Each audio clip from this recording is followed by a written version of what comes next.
Ternyata masih banyak yang belum paham tentang mimpinya orang-orang soleh. Bahkan sampai menganggap remeh, bilang mimpi kok dijadikan dalil, mimpi kok dipercaya, dan lain-lain. Saya maklum, mungkin saking sibuknya dengan urusan dunia, sampai-sampai hal dasar dalam agama Islam pun dia nggak tahu.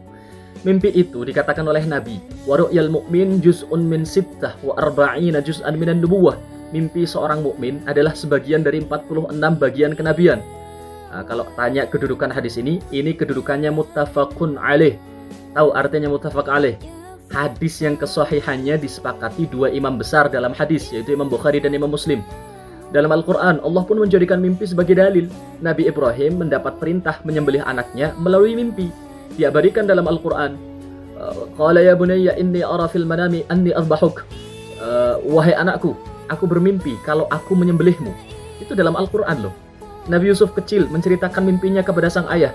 Ya abati inni ra'aitu ahada asyara kawkaban wasyamsa wal qamara ra'aituhum li sajidin. Wahai ayah, sungguh aku melihat 11 bintang, matahari dan bulan. Aku melihat mereka sujud kepadaku. Itu mimpi di Al-Quran.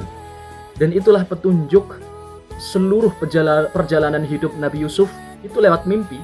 Bahkan salah satu mukjizat Nabi Yusuf itu takwil mimpi. Nabi Muhammad SAW, tanda awal kenabian beliau adalah ru'yatul haq, mimpi yang nyata. Sebelum menerima wahyu pertama, beliau sangat sering memimpikan sesuatu hal dan saat bangun, semua kejadian itu persis seperti dalam mimpinya. Bahkan, saking pentingnya mimpi, Imam Bukhari loh memasukkannya dalam Sahih Bukhari. Dan kalau kalian tahu, azan yang selalu kita dengar itu, Allahu Akbar, sampai akhir kalimatnya, itu didapat dari mimpi. Ketika Nabi dan kaum muslimin selesai membangun Masjid Nabawi, mereka musyawarah untuk bagaimana caranya memanggil kaum muslimin agar berkumpul sholat. Ada yang usul nyalakan api, Nabi menolak karena seperti Majusi. Ada yang usul pakai lonceng, Nabi tolak karena seperti Nasrani. Ada yang usul pula pakai trompet, Nabi tolak karena mirip Yahudi. Belum juga ada mufakat tentang bagaimana mengumpulkan kaum muslimin. Sampai akhirnya sahabat Abdullah bin Zaid mimpi. Beliau mimpi lah ya. Beliau mimpi melihat seseorang bawa lonceng dan mau membelinya untuk memanggil orang-orang sholat. Lalu orang itu malah mengajarkan kalimat-kalimat azan, Allahu Akbar sampai akhir. Lalu diceritakanlah mimpi itu kepada Nabi. Nabi pun berkata, itu mimpi yang hak.